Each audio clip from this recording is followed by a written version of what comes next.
नमस्कार. पालकमित्र हो, मुलाचं घडणं आणि बिघडणं हे बऱ्याच अंशी तो ज्या कुटुंबात राहतो, ज्या परिसरात वावरतो, कुठं खेळतो, कुठं मिसळतो यावर अवलंबून असतं. शाळा थोडीफार त्याला जबाबदार असते, कारण शाळेमधलं मुलांचं वातावरण त्याला कसं मिळतं हे थोडंफार प्रमाणात असतं. पण बहुतांशी मुलांचं घडणं बिघडणं हे पालकांच्या हातात असतं. एक ताजं उदाहरण तुम्हाला सांगतो. कालचीच घटना आहे. माझ्या घरासमोर एक ट्यूशन क्लास चालतो. क्लास सुटल्यानंतर त्या ट्यूशन क्लासच्या शिक्षकाची काही जबाबदारी नसते. ती मुलं सगळी बाहेर आली. ही मुलं होती कुठली? 1ली ते 7वी या वयोगटातली होती. मुलं बाहेर आली. त्यांचे पालक त्यांना न्यायला येण्यापर्यंत ती मुलं तिथं खेळत होती. खेळता खेळता त्यांनी एकमेकाला खडे उचलून मारायला सुरुवात केली. त्यातला एक खडा जाऊन शेजारी दुकानात असलेल्या शोरूममध्ये पडला. एक खडा पडला, 2 खडे पडले. त्या मुलांना ह्याचं भान नव्हतं. त्या शोरूमचा मालक बाहेर आला आणि त्याने काय सांगितलं, त्यातल्या एका मुलाला म्हटलं की खडे का मारता, दगडं का मारता, दुसरीकडे खेळा, असं बोलला. ते मूल कितवीचं होतं? 4थीत शिकणारं मूल होतं. ते मूल त्याला उर्मटपणाने म्हणालं, अहो मला काय विचारता, मी काय नाही मारलेत खडे, जे मारायला लागलेत त्यांना विचारा, असं ते मूल बोललं. तो मालक गप्प राहिला आणि निघून गेला. त्याच्यानंतरची घटना फार महत्त्वाची आहे.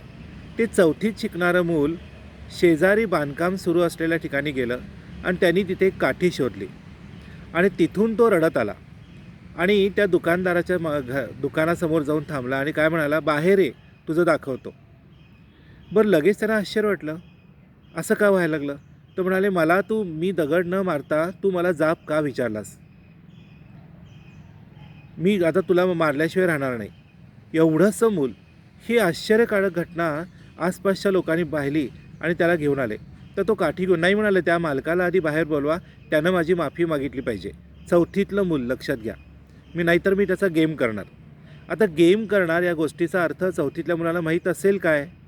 आता आपण म्हणतो सगळ्या लैंगिक गोष्टीसुद्धा 5वी ते पुढच्या सगळ्या मुलांना माहीत असतात, कारण आता व्हिडिओ बघतात, स्मार्ट मोबाईल त्यांच्या हातात असतो, सगळं इंटरनेट आहे, सगळं बघत असतात.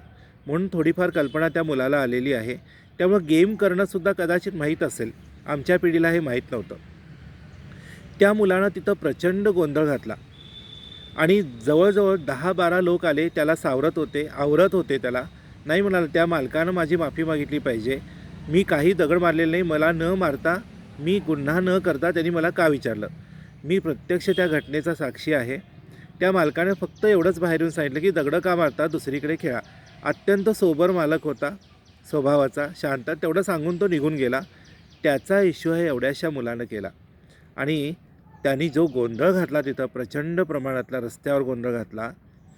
शेवटी त्या दुकानातली लोकं आले. त्यांनी त्याला समजावून सांगितलं, बाळा असं बोलायचं नसतं, तू लहान आहेस, ते मोठे आहेत, त्यांनी तुला रागवलं.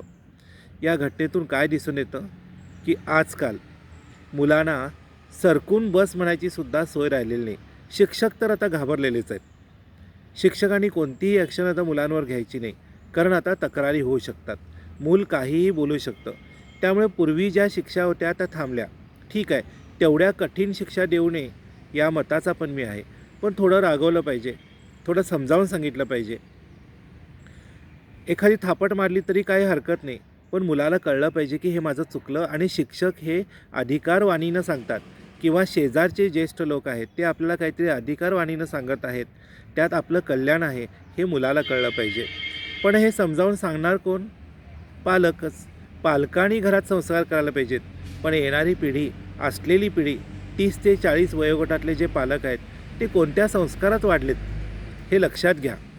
त्यांच्यावर सुद्धा संस्कार व्हायचे राहून गेलेले आहेत. कारण ही पिढी इन्स्टंट खाण्यातली पिढी आहे. झटकीपट सगळं पाहिजे, हातात पाहिजे, कष्ट न करता सगळ्या गोष्टी मिळत गेलेल्या आहेत. श्रीमंती प्रचंड प्रमाणात वाढत आहे. श्रीमंती वाढती आहे ते चांगलं लक्षण असलं तरी कोणत्या वस्तूचा उपभोग कसा घ्यावा, कुठल्या वस्तूला किती महत्त्व द्यावं आणि ते जपणूक कशी करावी हे संस्कार राहून गेलेले आहेत आता.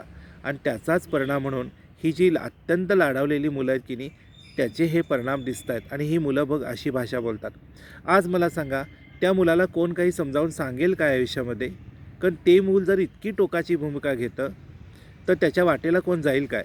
हीच दहशत. ह्या दहशतीतूनच मुलं वाईट मार्गावर पुढे जाणार आहेत.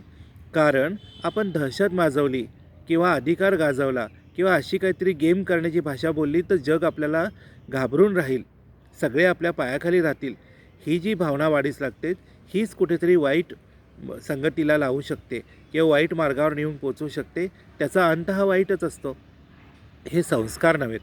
म्हणून मला अत्यंत कळकळीनं सगळ्या पालकांना सांगायचं आहे, तुम्ही आधी स्वतःवर, कुटुंबावर संस्कार करून घ्या. तुमची भाषासुद्धा सुधारा. कोणती भाषा मुलांसमोर वापरायचं हे समजून घ्या आणि त्या सावधगिरी बाळगा. कारण तुमचं मूल ही तुमची आशा आहे. मूलच जर असं करायला लागलं तर तुमचं भवितव्यसुद्धा अंधारातच आहे. कारण हेच मूल तुमच्यावर ॲक्शन घेणार आहे. कारण तुम्ही उद्या त्याला सरकून बस म्हणूच शकणार नाही. शेजार पाजार आता बोलणार नाही मुलाला. पूर्वी कसं होतं, आमचे शेजारीसुद्धा आमच्या कानपडीत मारायचे, शेजारीसुद्धा आम्हाला शिक्षा करायचे. कारण शेजाऱ्याचा तेवढा हक्क होता. आईवडीलसुद्धा आपले जाऊन विचारायचे नाहीत का तुम्ही आमच्या मुलाला बोलता म्हणून. आता नाही. तुमच्या मुलाला जरा जरी घरातल्या आत्यानं, घरातल्या काकानं, घरातल्या मामानं जरी सरकून बस म्हटलं तरी आईवडील त्याला जाब विचारतात, कुटुंबाचे संबंध तोडून टाकतात. इतकं सगळं आता घडत आहे. त्यामुळं नातेवाईकसुद्धा मुलाला समजावून सांगू शकत नाहीत. शिक्षक तर बोलूच शकत नाहीत. पालकांचा एक तेवढाच अधिकार राहू शकतो. त्यामुळे लहानपणापासून मुलाला चांगलं वळण लावावं, म्हणजे अशी भाषा बाहेर पडणार नाही, असं हे मूल काही वागणार नाही. खूप गोंधळ झाला. खूप उशीर त्या मुलाला आम्ही समजावून सांगत होतो, पण ते मूल काही समजून घेण्याच्या तयारीत नव्हतं. चौथीतलं मूल पुढे जाऊन हे काय करेल याचा विचार करा. मी डोकं सुन्न झालं, मन बधीर झालं थोडा वेळ. काय चाललं आहे, कशी ही मुलं सुधारणार, अशी एक चिंता पडली. कळकळीनं सांगतो, पालकं हो, आपल्या मुलाकडे लक्ष द्या. आपलं मूल ही तुमची पुढची पुंजी आहे, तुमची पुढची आशा आहे, पुढचा आधार आहे हे मूल तुमचं. त्यामुळं आत्ताच संस्कार करा. हे मी तुम्हाला खूप खूप कळकळीनं सांगत आहे. व्हिडिओ आवडलास तर त्यावर विचार करा. दररोज विचार करा. तुमच्या पालकमित्रांना पाठवा. इतर मुलांना समजावून सांगा. जास्तीत जास्त शेअर करा, सबस्क्राईब करा. कारण हा संदेश जास्तीत जास्त लोकांपर्यंत जावा अशी माझी कळकळीची विनंती आहे. काहीतरी टोचून बोललो असं वाटलं असेल तर सावध व्हा, क्षमा करा. पण तुम्ही सगळ्यांनी छान जगावं अशी माझी इच्छा आहे. तुमच्या मुलांनी खूप चांगल्या मार्गावर असावं, खूप काही चांगलं घडावं असं मला वाटतं. म्हणून मी तुम्हाला सांगितलं.